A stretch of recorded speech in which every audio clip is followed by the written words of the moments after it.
அடுத்ததாக இந்த படத்தினுடைய கதாநாயகன் இயக்குனர் சுரேஷ் பாபு அவர்களை பேச அழைக்கிறேன்.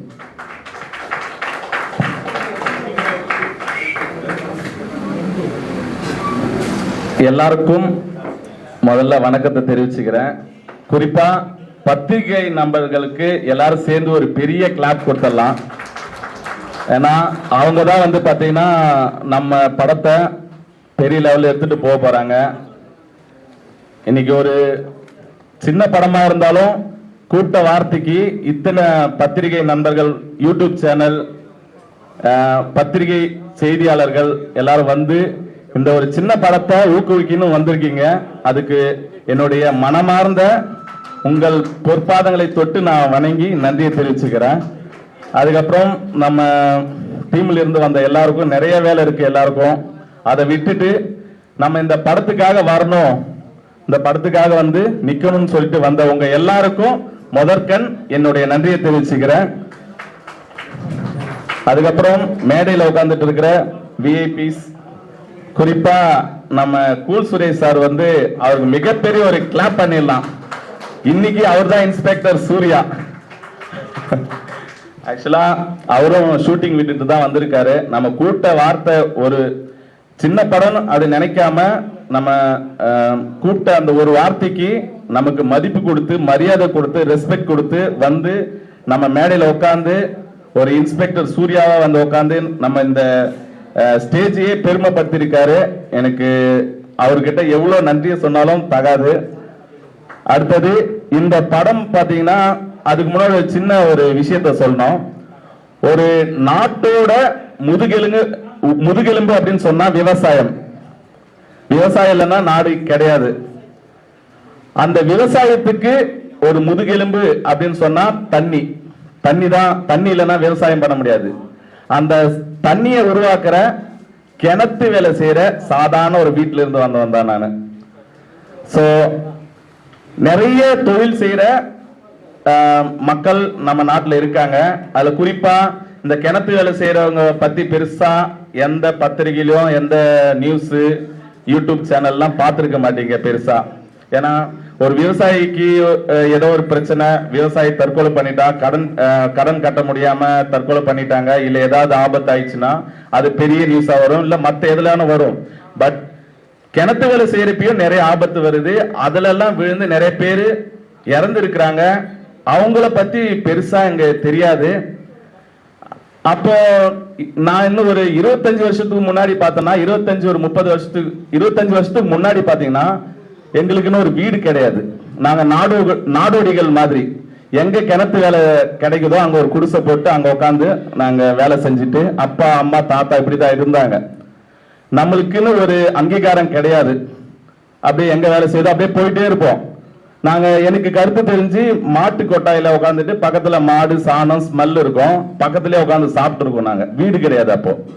ஆனா அப்பா வந்து கஷ்டப்பட்டு நாம தான் இப்படி இருக்கோம், நம்ம சந்ததியோட இது முடிஞ்சிடணும், இதுக்கப்புறம் வந்து நம்ம புள்ள வந்து கிணத்து வேலை செய்யக்கூடாதுன்னு அப்பா நினைச்சாரு. அப்பா சொன்ன வார்த்தைய அம்மா தான் சாதிச்சு காட்டினாங்க. என்னை படிக்க வச்சாங்க. முதல்ல எங்க ஆளுங்கள்ல 10வது படிச்ச முதல் நான் தான். 10வது படிச்ச முதல் நான் தான்.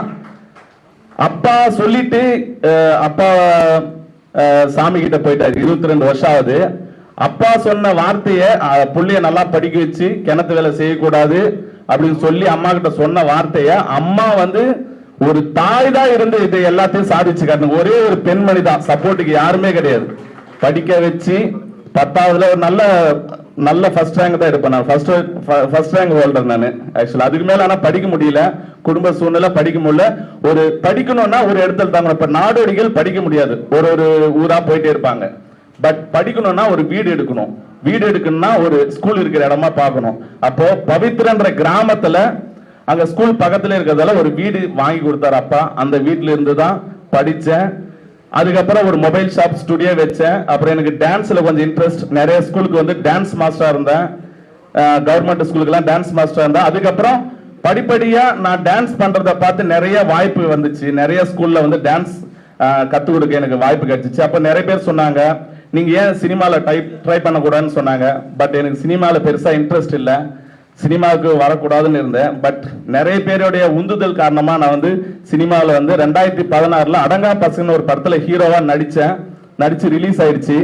அதுக்கப்புறம் பாத்தீங்கன்னா ஒரு ஷார்ட் பிலிம் பண்ணலாம்னு சொல்லிட்டு ஒரு அசிஸ்டன்ட் டைரக்டர் போயிட்டு ஒரு கதை சொன்ன. அப்போ அவர் கூப்பிட்டு சொன்னாரு, நீங்க நடிக்க வந்திருக்கீங்க, நடிக்கிற வேலையை மட்டும் பாருங்க, டைரக்ஷனா என்ன தெரியுமான்னு கேட்டாரு. அந்த கேட்ட ஒரு வார்த்தை தான் இன்னைக்கு இந்த படத்தை உருவாக்கிச்சு. ஏன்னா 4 பேர் நம்மளை பாராட்டினா கூட வளர முடியாது, ஒரு நெகட்டிவோட தான் நம்மள மேல வர முடியும். ஏன்னா பிளஸ் மைனஸ் சேர்ந்தாதான் பல்ப் எரியும். பிளஸ் மட்டும் ஃபுல்லா இருந்தா 99% இருந்தாலும் ஒரு சின்ன நெகட்டிவ் கீழே இருந்து எடுத்தாதான் லைட் எரியும். அப்போ நிறைய ரிஜெக்ஷன். ஏன்னா நான் ஒரு சின்ன கிராமத்துல இருக்கேன், கிராமத்துல இருந்து எப்படி படம் பண்றான் பார்த்தலாம். திருவண்ணாமலையில எனக்கு நிறைய போட்டி, இவன் வரக்கூடாது, எவ்வளவு அழுத்தம், இவன் எப்படி படம் பண்ணிடுவான் பார்த்தலாம். நிறைய பேர் நம்ம கூட இருந்துட்டு நிறைய பேர் குழி பரப்பாங்க, இவன் பண்ணக்கூடாது. நம்ம சிட்டியில இருக்கோம், சிட்டில இருந்து நாம படம் பண்ணணும், இவன் படம் பண்ணக்கூடாது அப்படின்னு சொல்லிட்டு நிறைய போராட்டம். அதுக்கு எனக்கு கூடியா இருந்த என்னுடைய ஆர்வ நண்பன் நன்னாரி வினோத்தை வந்து இங்க நிக்க வைக்கணும்னு ஆசைப்படுறேன். நாங்க ஆக்சுவலா ஷார்ட் பிலிம் பண்ணோம், ஷார்ட் பிலிம் பண்ணிட்டு நிறைய ஃபெஸ்டிவல்ல போயிட்டு நிறைய அவார்ட் வாங்கினோம். அப்ப நான் சொன்னேன், ஷார்ட் பிலிம் இப்படிதான் நின்னுட்டு ஒரு ஸ்டேஜ்ல சொன்னேன், எனக்கு நன்னாரி வினோத் என் நண்பன் மாதிரி ஒரு 4 பேர் இருந்தா நான் படத்தை எடுத்து காட்டுறேன்னு சொன்னேன். ஷார்ட் பிலிம் இப்போ நான் யூடியூப்ல சர்ச் பண்ணா இருக்கும். இன்னைக்கு இப்பவும் கூட நிக்கிறேன். ஆனா எங்க 2 பேரும் பிரிக்கிறதுக்கு கிட்டத்தட்ட எவ்வளவு பேர் முயற்சி பண்ணாங்க, ஒண்ணுமே பண்ண முடியல. இப்போ நான் நிக்கிறோம். நேத்து 12-1 மணி வரைக்கும் கிட்டத்தட்ட 1 வாரமே எங்களுக்கு தூக்கம் இல்லை. எனக்கும் உடம்பு சரியில்லை, சளி பிடிச்சிட்டு இப்ப கூட என்னால பேச முடியல, தலைவலி. 1 வாரமா நாங்க 2 பேருமே கஷ்டப்பட்டுட்டு தூக்கம் இல்லை. இந்த ப்ரோக்ராம் ரெடி பண்றதுக்கு ஃபியூ டேஸ்லயே வந்து ரெடி பண்ணணும்னு சொல்லிட்டாங்க. அப்போ என்ன பண்றதுன்னு தெரியல. இந்த குறிப்பிட்ட நாள்ல எல்லாத்தையும் ரெடி பண்ணி எல்லாத்தையும் முடிச்சு இன்னைக்கு இங்க நிக்கிற வரைக்கும் நாங்க ஓடிட்டே தான். அந்த நைட்ல தூங்கல சரியா. அப்போ நாங்க ஷார்ட் பிலிம்ல எப்படி ஒன்னா இருந்து அந்த ஷார்ட் பிலிம் முடிச்சோம், அதுவும் அப்படிதான். காம்படிஷனுக்கு வந்து நைட்டு 12 மணிக்கு லாஸ்ட் டேட், லாஸ்ட் டைம், அது வரைக்குமே போராடி ஷார்ட் பிலிம் அனுப்பி கேரளா ஃபெஸ்டிவல்ல மேக் ஃப்ரேம்ன்ற ஒரு ஃபெஸ்டிவல்ல பிஞ்சு மனசுன்னு ஒரு ஷார்ட் பிலிம் பண்ணி அது வந்து தமிழ்நாடு கேட்டகரியில ஃபர்ஸ்ட் பிரைஸ் வாங்கிச்சு. International festival make frame. அதுல வந்து 2வது பிரைஸ் மலேசியால இருந்து ஒரு லேடி டைரக்டர் திராட்சைன்னு ஒருத்தர் வாங்கினாங்க, நாங்க ஃபர்ஸ்ட் பிரைஸ் வாங்கினோம். அதுல பெருசா வந்து நாங்க எதுவுமே செலவு பண்ணல, ஒரு 0 இன்வெஸ்ட்மெண்ட்ல நாங்க அந்த அவார்ட் வாங்கினோம். அப்போ ஷார்ட் பிலிம் பண்ண முடிஞ்சா நம்மளையா பெரிய படம் பண்ண முடியாதுன்னு சொல்லிட்டு அப்ப எங்களுக்கு ஊக்கம் கொடுத்தாரு எங்க சிவசாமி மாமா. அவர் வந்து அந்த ஷார்ட் பிலிம்ல இருந்து ஊக்கப்படுத்தி, நீ உனக்கு என்ன சப்போர்ட் வேணுமா நான் கூட நிக்கிறேன்னாங்க. மோஸ்ட் இம்பார்ட்டன்ட் பீப்புள்ஸ் எல்லாம் நிறைய விஐபி எல்லாம் வந்து எங்களுக்கு ஆதரவு கொடுத்தாங்க. நெய்வேலியில இருந்து ஜிவி பாஸ்கர் சார், நிறைய பேர், எத்தனை பேர் சொல்லலாம். அவர்லாம் எனக்கு நெய்வேலி எங்க இருக்கு, திருவண்ணாமலை எங்க இருக்கு, எனக்காக வந்து நின்னாங்க, ஆரம்பிச்சு விட்டாங்க. எங்க சித்தப்பாங்கெல்லாம் இருக்காங்க, தேவேந்திர சித்தப்பா, முத்து சாரு, சேட்டு சித்தப்பா, என் சகல வந்திருக்காரு. எல்லாருமே இது போல பேர் சொல்லணும்னா எவ்வளவு பேர் சொல்லலாம். இதுக்கு முக்கியமான காரணமா நாங்க வந்து கேட்டப்போ நடராஜ் எல்லாம் வந்து எங்களுக்கு ஒரு தங்கறதுக்கு இடம் கொடுங்கன்னு சொல்லி கேட்டோம். 10 நாள் அவர் சொன்ன மாதிரி 10 நாள் 15 நாள் தான் கேட்டோம். ஆனா கிட்டத்தட்ட ரொம்ப நாள் 45 நாள் கிட்ட நாங்க அவர்கிட்ட யூஸ் பண்ணோம். அவர் எந்த முகசுழிப்பு இல்லாம எங்களுக்கு கூட இருந்து சப்போர்ட் பண்ணி இன்னைக்கு ஒரு படமா வந்திருக்கு. இந்த படத்தை பத்தி நான் எதுவுமே சொல்லல, நான் இதுவரைக்கும் பேசின படத்துடைய கதையை எதுவுமே சொல்லல. மக்களாகிய நீங்கள் தான் இந்த படத்தை பார்த்துட்டு எப்படி இருக்குன்றத சொல்லணும். நான் வந்து இது வரைக்கும் உலக வரலாற்றிலே வராத படத்தை நான் எடுத்திருக்கேன் சொல்ல மாட்டேன். ஏன்னா எல்லா கதையும் எம்ஜிஆர் காலத்திலும் ரஜினி காலத்திலயும் விஜய் காலத்திலயும் பண்ணிட்டாங்க. அதுல நாங்க என்ன பண்ணோம் பெஸ்டா, மக்களுக்கு என்ன பண்ணோம். ஏன்னா நாங்க ஒரு படம் பண்றப்பையும் ஒரு ஷார்ட் பிலிம் பண்றப்ப ஒரு மாற்றத்தை உருவாக்கணும்னு நினைக்கிறோம். வந்தமா ஒரு படம் பண்ணமா போனோமான்னு இருக்கக்கூடாது. அந்த படத்தால ஒரு 4 பேராவது ஏதாவது ஒரு மாற்றம் வரட்டுமே அப்படின்னு நாங்க நினைப்போம். ஏன்னா நாங்க பிஞ்சு மனசு ஷார்ட் பிலிம் பண்றப்ப சிகரெட்டை பத்தி நாங்க ஒரு விழிப்புணர்வு எடுத்தோம். அதனால ஒரு 4-5 பேர் சிகரெட் பிடிக்கிறதே விட்டுட்டாங்க. இது பெரிய கிளாப்பே நீங்க பண்ணலாம். என்கிட்ட வந்து சொல்லிட்டு ஒரு குழந்தை நான் சிகரெட் பிடிக்கிறத பார்த்துட்டு ஒரு குழந்தை முன்னாடி அவங்க வருங்காலத்துல சிகரெட் பிடிப்பாங்களோன்னு பயந்துட்டு நான் நிறுத்திட்டேன்னு சொல்லிட்டு அந்த ஆடியோ எல்லாம் யூடியூப்லயே இருக்கு. அப்போ ஒரு மாற்றத்தை உருவாக்கணும்.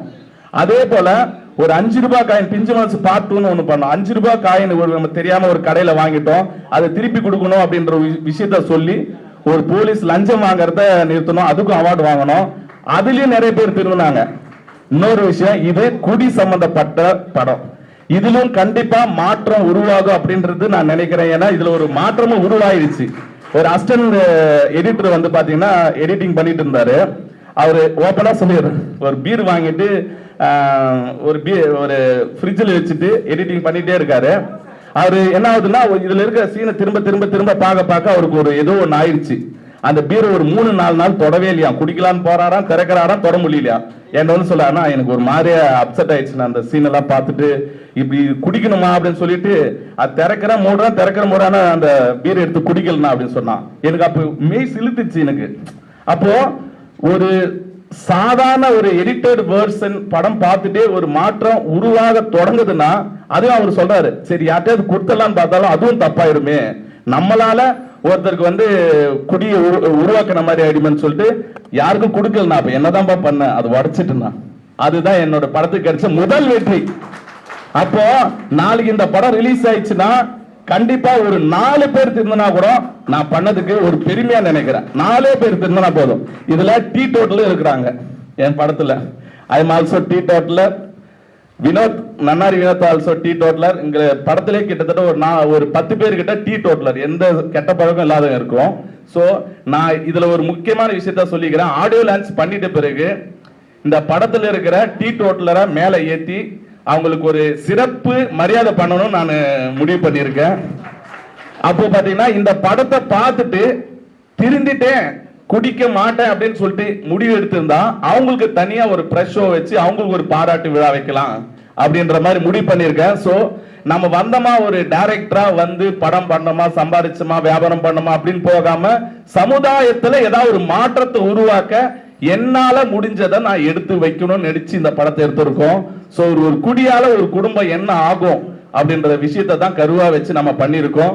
சோ உங்களுடைய ஒத்துழைப்பு கண்டிப்பா வேணும். பத்திரிகை நண்பர்களே, உங்க எல்லார்கிட்ட நான் ரொம்ப பணிவா கேட்டுக்கிறேன். இந்த படத்தை நீங்க ஒரு ஃபர்ஸ்ட் லுக் நீங்க நினைச்சிருக்கலாம், ஒரு மினி ஆடியோ லான்ச் மாதிரி ஆயிருக்கு, கரெக்டுங்களா? அதை செஞ்ச ப்ரொடியூசர் வடிவேலனுக்கெல்லாம் ஒரு மிகப்பெரிய கிளாப் பண்ணலாம். ஏன்னா எங்களை நம்பி அவர் கூட நின்று, எங்க அண்ணன், ஆக்சுவலா வடிவேலன் எங்க அண்ணன், என்னோட சகோதரர், அவர் வந்து நீ பண்ணுப்பா, உனக்கு என்ன வேணுமா பண்ணுன்னு சொல்லி எனக்கு எவ்வளவு ஃப்ரீடம் கொடுத்து, வடிவேலன் எங்க மாமாலாம் வந்து கூட வந்து, எங்க சித்தப்பா கூட இருக்க எல்லாரும் வந்து ஒத்துழைச்சு இந்த ஒரு படமா உருவாக்கி இருக்கிறோம்.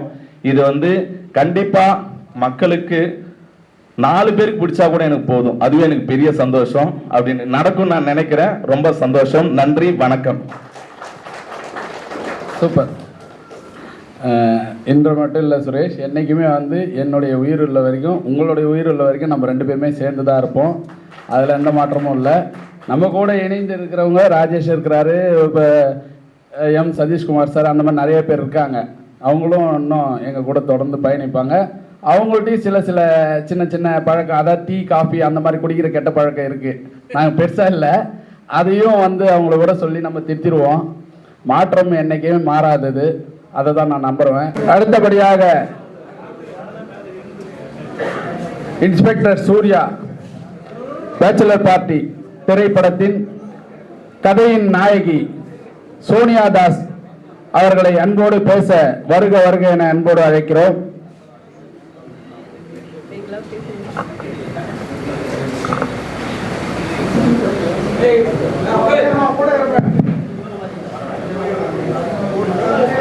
ஹாய், எல்லாருக்கும் வணக்கம். எப்படி இருக்கீங்க? பசியில் சத்தமே காணும். நான் சத்தமாக தான் பேசிகிட்டு இருக்கேன், இங்கிருந்தா எந்த சத்தமும் வரல. எல்லாரும் நல்லா இருப்பீங்கன்னு நினைக்கிறேன். ஸோ என் பேர் சோனியா. இந்த படத்தில் நான் ஒரு ஹீரோயினாக பண்ணியிருக்கேன். ஸோ இது வந்து 2-வே ஸ்டோரி மாதிரி. ஸோ நானும் என்னோட கேரக்டரை பெஸ்ட்டாக பண்ணியிருக்கேன்னு நினைக்கிறேன். ஸோ எனக்கு சான்ஸ் கொடுத்த சுரேஷ் சாருக்கு ரொம்ப தேங்க்ஸ். ஸோ அவர் எப்போவுமே சொல்லுவார், நான் பல பேர் பார்த்துருக்கோம், பட் எங்களுக்கு யாருமே சாட்டிஸ்ஃபை ஆகலை, பட் பண்ணதுக்கப்புறம் உங்களவுக்கு யாரும் பண்ணியிருக்க மாட்டாங்கன்னு சொல்லுவார். ஸோ அதை நான் காப்பாற்றிருக்கேன்னு நினைக்கிறேன். ஸோ நான் அதை கரெக்டாக பண்ணியிருக்கேனா இல்லையான்னு தேட்டரில் நீங்களும் பார்த்துட்டு எனக்கு சப்போர்ட் பண்ணுவீங்கன்னு நம்புகிறேன்.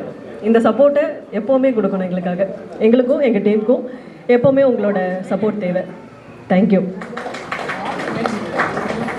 எளிமையான மனிதர், சமூக சேவகர், சிந்தனை சிற்பி, பல திறமைகளை கையிலே வைத்துக்கொண்டு எதுவுமே எனக்கு தெரியாது அப்படின்னு சொல்லக்கூடிய எளிமையான மனிதர். இன்றைய காலகட்டத்தில் ஒரு சின்ன விஷயத்தை தெரிஞ்சுக்கிட்டாலே நான் அவ்வளோ பெரிய ஆளு இவ்வளோ பெரிய ஆளுன்றாங்க. உதாரணத்துக்கு ஒரே ஒரு திரைப்படத்திலேயோ இல்லை குறும்படத்திலேயோ நடிச்சுட்டு நான் இத்தனை படம் பண்ணேன் அத்தனை படம்ன்ற மாதிரி ஒரு பெரிய லெவலில் யோசிப்பாங்க. உதாரணத்துக்கு தான் நான் இதை சொல்கிறேன்.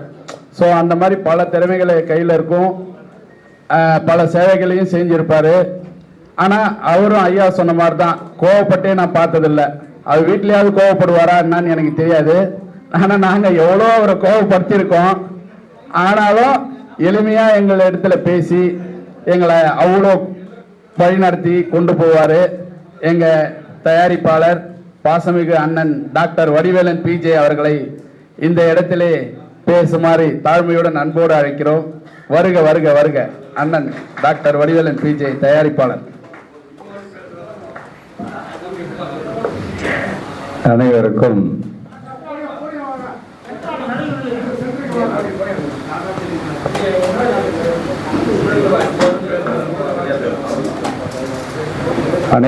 என் முதற்கண் வணக்கம். இந்த ஊடகங்கள் தான் இந்த படத்தை வெற்றி படமாக ஆக்கணும். அதுக்கு முன்னாடி இந்த படத்தோட சின்ன விஷயங்கள் தான். எங்களை வந்து மாமா சொன்ன மாதிரி கூப்பிட்டாரு சுரேஷ் தம்பி. நாங்கள் சினிமாவில் எங்களுக்கு செட் ஆகாதுப்பா, நிறைய தொழில் பண்ணுறோம் அப்படின்னா. ஆனால் அவர் நம்பி, ஏன்னா வேற ஒருத்தரை நம்பி தான் இதில் ஆரம்பிச்சிட்டாங்க. அதில் 4 பேர், நன்னாரி வினோத்து, அவர் மொத்தம் 4 பேர் தான். அப்போ நடராஜ் சார் கூட இருந்தார். பூஜைக்கு தான் நாங்கள் போனோம். அவர் ஒரு குறிப்பிட்ட ஸ்டேஜ் வந்தோடனே இங்கே பாதி கால்வாசி படம் வந்துச்சு நினைக்கிறேன். ஒரு 25-30% படம் வந்து எடுத்தது வந்து அவர் விலகி போயிட்டார். அதுக்கப்புறம் தான் நம்ம தலைவரும் பண்ணார். அதே மாதிரி இது தம்பி வந்து நான் ஏதாவது சாதிக்கணும் அப்படின்ற வெறி அவருக்காக முழுக்க நான் உண்மையை சொன்னால் நம்ம டைரக்டருக்காக தான் நாங்கள் இதில் வந்தோம்.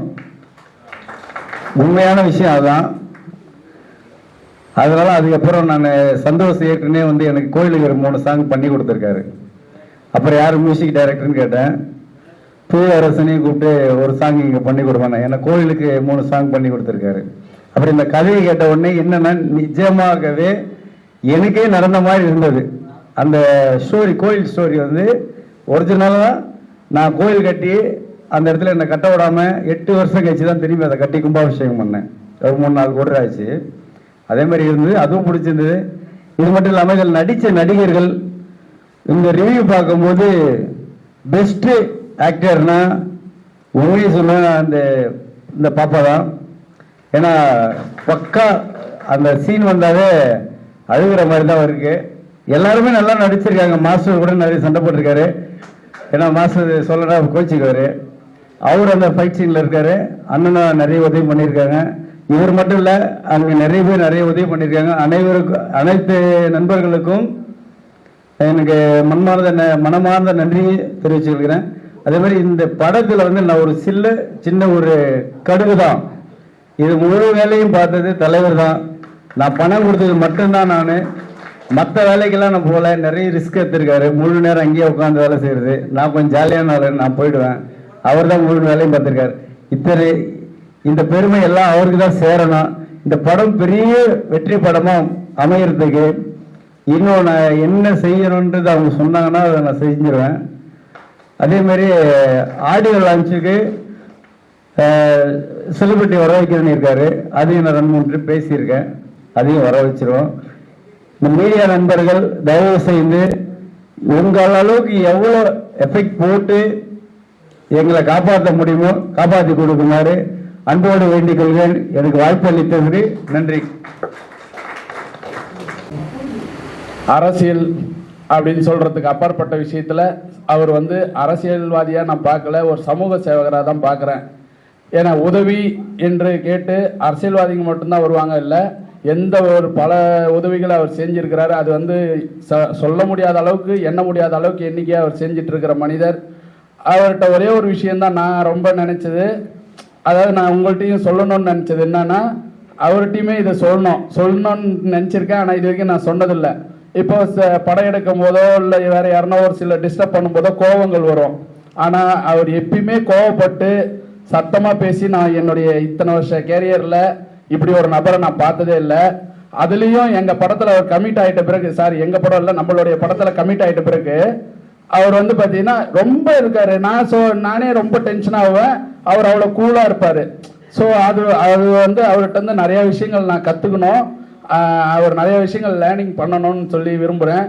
நமக்கெல்லாம் முன்னோடியாக இருக்கிற, எல்லாருக்கும் வழிகாட்டுதலாக இருக்கிற எங்களின் தயாரிப்பாளர்,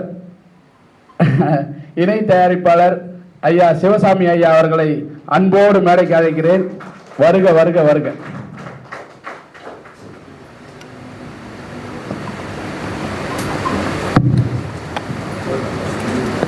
அனைவருக்கும் எனது பணிவான மதிய வணக்கத்தை தெரிவித்துக் கொண்டு,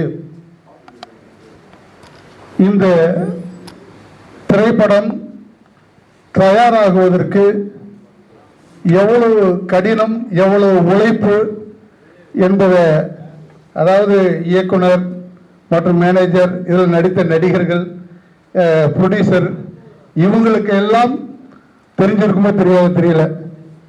கண்கூடாக நான் பார்த்த விஷயங்கள், கண்கூடாக நான் களத்திலே நின்று பார்த்த விஷயங்கள் நிறைய. ஏன்னா இந்த படத்தை எடுக்கிறதுக்கு பட்ட கஷ்டத்தை வச்சு 4 திரைப்படங்கள் எடுக்கலாம். 4 திரைப்படங்கள் எடுத்தா கூட அதுக்கப்புறம் கண்டினியூட்டி தேவைப்படும். அந்த அளவுக்கு கஷ்டங்கள் பட்டிருக்காங்க. படத்தினுடைய ஃபர்ஸ்ட் பேரே வந்து கீழே சப்டைட்டிலா இருக்கிற பேச்சுலர் பார்ட்டி. அந்த படம் எடுக்கும்போது வந்து பாத்தீங்கன்னா, இந்த படம் எடுக்கணுங்கிற ஒரு லட்சிய வரியோட ஒரு 4 நண்பர்கள் வந்து எங்கள்கிட்ட பேசினாங்க.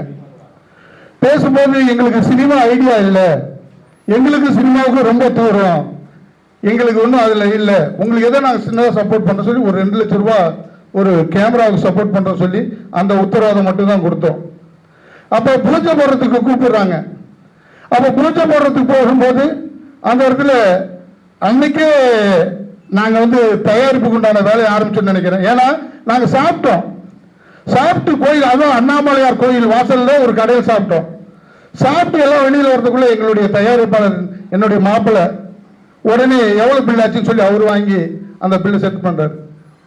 அப்ப வந்து அந்த அண்ணாமலையார் எழுதி வைத்திருப்பாரோ தெரியல, திருவண்ணாமலை மாவட்டம் மண்ணில் பிறந்த ஒருவரால் இந்த திருவண்ணாமலை மாவட்டத்தில் எடுக்கக்கூடிய திரைப்படம், இந்த படம் உருவாக வேண்டும். ஆனா உண்மையா சொல்ல போனா இதுல வந்து இந்த படத்துல வந்த கதை, ஏன்னா இந்த கதை எழுதும் போது என்ன நினைச்சு எழுதுனாங்களோ தெரியல, இதுல வந்து பாத்தீங்கன்னா 40% உண்மை கதை, 40% உண்மை கதை. ஏன்னா நான் இந்த படத்தினுடைய பிரிவு பார்த்ததே ஒரு, அதாவது இன்னைக்கு பார்ப்பேன், திருப்பி சாயந்தரம் பார்ப்பேன், நாளைக்கு பார்ப்பேன், திட்டத்தட்ட 10 ட்ரிப் பார்த்துட்டேன்.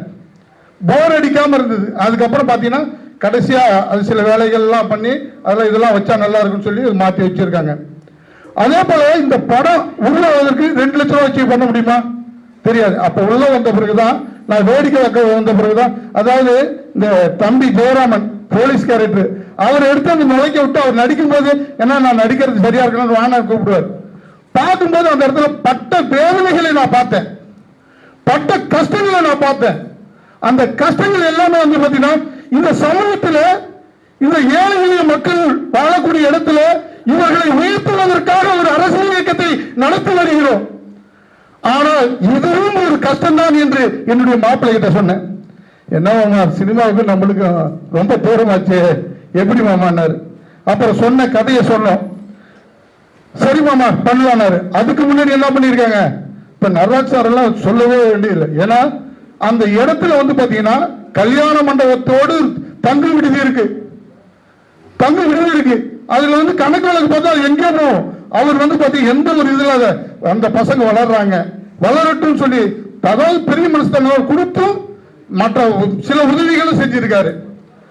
அது மட்டும் இல்ல, இப்ப தேவேந்திர சாரு, சேட்டு சாரு, இவங்கெல்லாம் வந்து அன்னைக்கு கிரவுட் பண்ணா கொஞ்சம் கொடுத்து, இன்னும் அதாவது நம்ம நன்னாரி வினோத் மூலமா நிறைய பேர் இதுல நடிச்சவங்களும் சரி கொஞ்சம் கொஞ்சம் போட்டிருக்காங்க.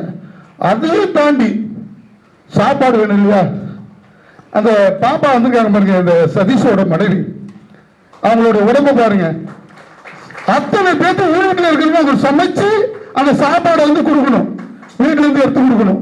அந்த சாப்பாடு சமைக்கும் போது பாத்தீங்கன்னா அவங்க உடல்நல சரியில்லை, உடல்நல பாதிப்பு. அந்த நேரத்திலையும் சமைச்சு கொடுத்து அதெல்லாம் நான் பாக்குறேன். ஏன்னா அந்த வீட்டுல நான் வேடிக்கை பார்க்கும்போது ஒரு நேரம் சாப்பிட போறேன். அப்ப அந்த கையை அவங்க சமைச்ச சாப்பாடை நான் என் கையால சாப்பிட்டு இருக்கேன். அந்த அவங்களுடைய கஷ்டங்களை பார்த்திருக்கேன், அந்த இடத்துல வேதனைகளை பார்த்திருக்கேன். அந்த வேதனைகள் எல்லாத்தையும் உருவாக்கி தான் இந்த பிரபஞ்சம். ஏதாவது என்னுடைய மாப்பிள்ளை என்னன்னா ஒரு கொடி ஒரு கம்பத்தில் பறக்குது. அந்த கொடி பறப்பதற்கு என்ன அவசியம்? அந்த கொடி பறக்கணும். அந்த கொடிகள் தான் இந்த படத்தில் நடித்திருக்கிற கதாநாயகன், இயக்குநர்கள், மியூசிக் டைரக்டர் இவங்கெல்லாம். அந்த கொடி பூசி பறக்கிறதுக்கு அவங்க பறக்கணும்னா காத்து அதிகமாக அடிக்கணும். ஆனா அந்த கொடியை ஏற்றி விடுற கம்பமாகவும் அந்த நூலாகவும் என்னுடைய மாப்பிள்ளை என்னுடைய வார்த்தையை கேட்டு இந்த இடத்துல இந்த படத்தை தயாரிக்க வந்தார். அப்ப எதுக்கு காசுன்னு கேட்க மாட்டாரு, மாப்பிள்ளை பணம் வேணும் எதுக்குன்னு கேட்க மாட்டாரு, எவ்வளவு வேணும் பாரு, என்கிட்ட இன்னைக்கு இருக்கு, இல்ல நாளைக்கு வந்து வாங்கிக்க. இந்த வார்த்தை தான் அவருமே தவிர வேற எது வர. ஏன்னா இதுல எதுக்கு எவ்வளவு செலவு பண்ணி இருக்குது அவருக்கு தெரியாது. கேட்கும் போதெல்லாம் கொடுப்பாரு. ஆனா இந்த பிரபஞ்சம் என்ன பண்ணி இருக்கு, இந்த படத்தை வந்து ஒரு அழகா ஒரு பிரம்மாண்டமா இந்த அதாவது இந்த பாத்தீங்கன்னா இந்த பேனரே தெரியும். இதுல ஒரு செலவு வச்சிருக்காரு, ஒரு போலீஸ் இன்ஸ்பெக்டர் வச்சிருக்காரு. இதுல என்ன வேணும்? விவசாயம் வேணுமா? விவசாயம் இருக்கு. போதை பழக்கத்தை ஒழிக்கிற போதை பழக்கம் வேணுமா? போதை பழக்கம் இருக்கு.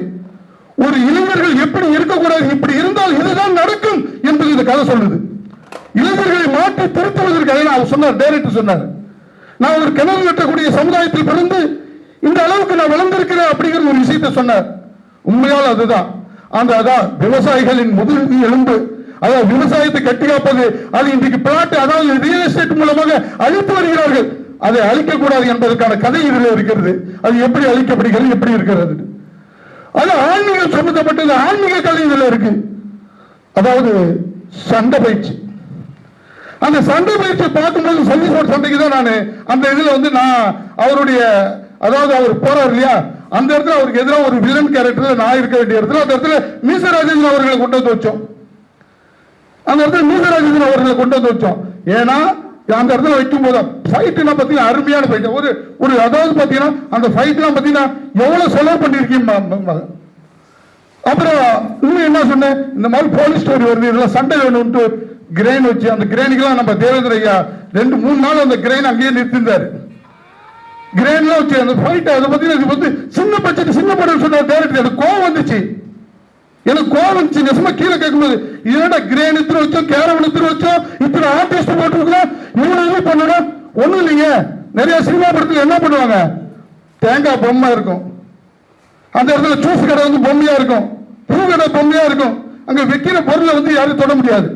எங்களுடைய தயாரிப்பாளர் என்ன தெரிவிச்சாரு, இந்த இடத்துல நடிக்கக்கூடிய அத்தனை பேர் வந்து எள்ளி கடையில குடிச்சுக்கலாம், எள்ளி வந்து சொந்த மரத்துல இருந்து வெட்டி போட்டாரு.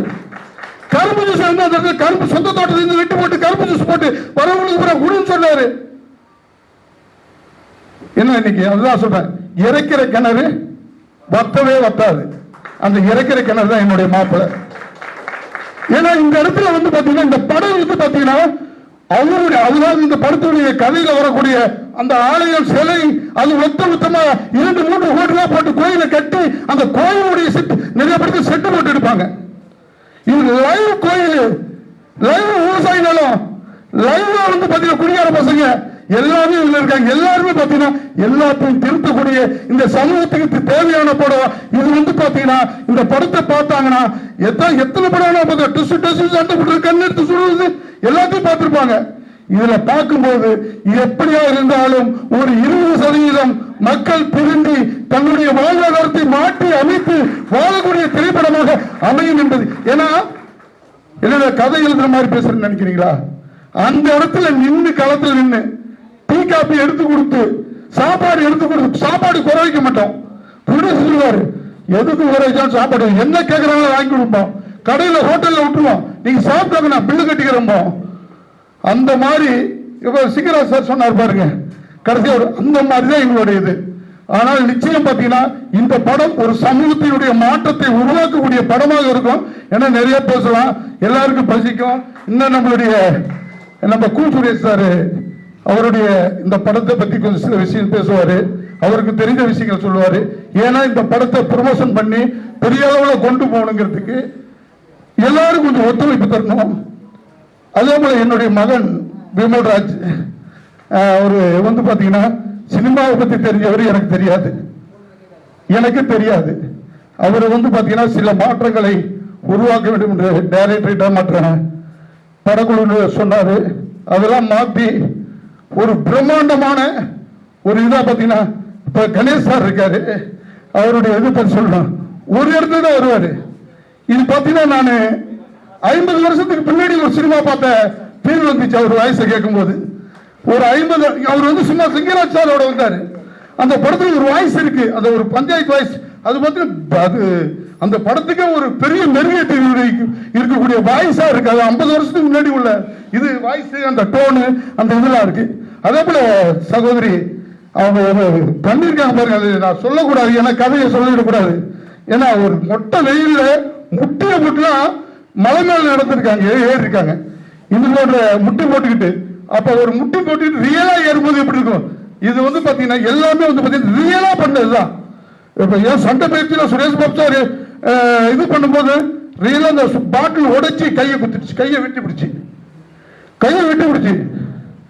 ரியலா வெட்டி பிடிச்சி. அதே போல வந்து நம்ம மூர்த்தி இன்ஸ்பெக்டர் அவருக்கு ரியலான அடினா 4 நாள் ஏந்திரிக்க முடியாது. அடி அப்படி பட்டுச்சு அவருக்கலாம். அதாவது சண்டை வில்லனா இருக்கிற பைசங்களும் அடி. அது மாதிரி மாஸ்டர் வந்து பாத்தீங்கன்னா அதுல வந்து பாத்தீங்கன்னா சமரசமே இல்லை. எனக்கு இப்படி வரணும்னா இப்படி வரணும் சண்டை அப்படின்னா அதான் சொன்னேன். சின்ன படங்கிறாங்க. இது வந்து எனக்கு சின்ன படம் இது எப்படி தெரியும்? அதே போல வந்து பாத்தீங்கன்னா நம்ம சதீஷனுடைய நடிப்பும் வந்து பாத்தீங்கன்னா ஒரு அதாவது அவர் வந்து லவ் பர்சன், இவர் வந்து கிரைம் பர்சன், அவ்வளவுதான். இதுல வந்து கதையை சொல்லிட்டோம்னா என்ன அது தெரியல. அது என்ன படம், ஏன்னா எங்களுக்கு புதுசு சினிமா. அப்ப வந்து இந்த விஷயங்கள் எல்லாமே பேசுறதுக்கு வந்து பாத்தீங்கன்னா இதா இருக்கு. ஆனா இந்த படம் பெரிய அளவுல வெற்றி பெறும். அதே போல இந்த படத்தினுடைய அதாவது துவக்கமே வந்து பாத்தீங்கன்னா இந்த படத்தினுடைய துவக்கமே ஒரு பிரம்மாண்டத்தை உருவாக்கி தரக்கூடிய அளவுக்கு தான் இந்த படம் இருக்கு. அதுக்கு வந்து பாத்தீங்கன்னா முதல்ல நான் வந்து இதுக்கு வந்து ஒரு சப்போர்டர், அதாவது ஒருங்கிணைப்பாளர் தான். இதுக்கு எல்லாமே பச்சையம்மன் மறு உருவத்தில் இங்க மேடையில் அமர்ந்திருக்கிற என்னுடைய மாப்பிள்ளை டாக்டர் வடிவேலன் தான் என்பதை தெரிவித்துக் கொண்டு நன்றி கூற விடைபெறுகிறேன். நன்றி.